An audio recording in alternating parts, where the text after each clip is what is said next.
Ian Fleming, Greene knew the political and espionage worlds he portrayed extremely well. Both Greene and Fleming had worked for British intelligence during the Second World War. In the 1950s, they both introduced MI6, the Secret Intelligence Service, or SIS, agents, as main protagonists in new novels at the height of the Cold War. The two authors both named their fictional spies James and gave each a 00 code name. Ian Fleming's agent was the suave James Bond, 007, who led a glamorous lifestyle and enjoyed multiple sexual liaisons with attractive women, many of them fellow spies.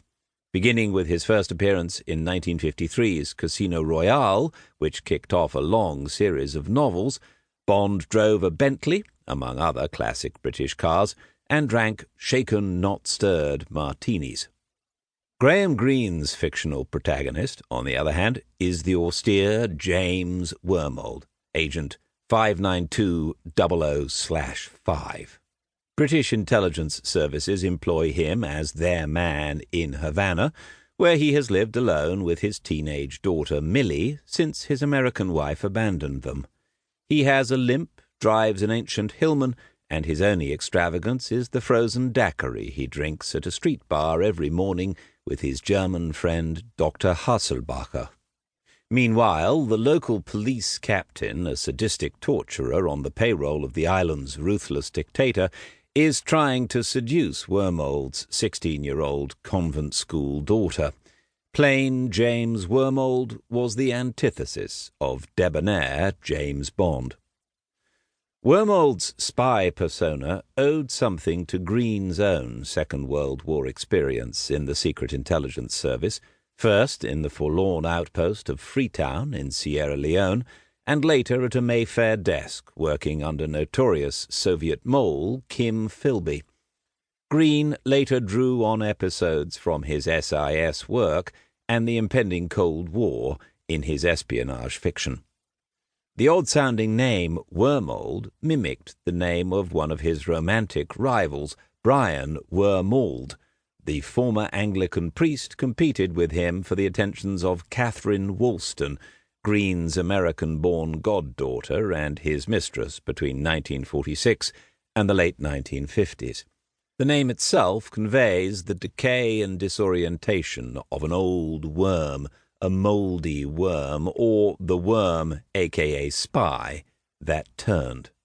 Although, in the case of the Cambridge spies, most notorious among them Kim Philby, Guy Burgess, and Donald MacLean, their turning by the NKVD, Soviet Secret Police Agency, forerunner of the KGB, occurred before the British government recruited them to work at its heart, in the Foreign Office, the Security Service, MI5, responsible for intelligence within the UK, and the Secret Intelligence Service, SIS/MI6, responsible for intelligence outside the UK.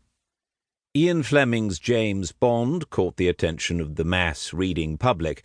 His series of novels later turned into a successful and continuing film franchise. Our Man in Havana would find a film life as well.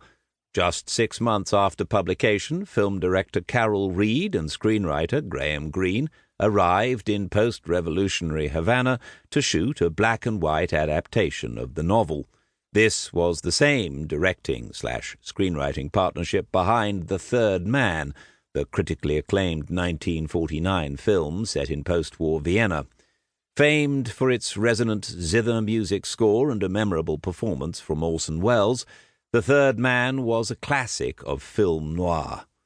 Despite the star billing of British actors Alec Guinness and Noel Coward, the Reed/Greene collaboration, Our Man in Havana, failed to command anything approaching the same critical reception or attention. Both works excel, however, in evoking the atmosphere of time and place, the post-war ruins of Vienna and the pre-revolutionary decadence of Havana. Compared to Ernest Papa Hemingway's lengthy presence in Havana, Greene's multiple visits there are largely overlooked and certainly less celebrated. Defying advice in Greene's novel that it was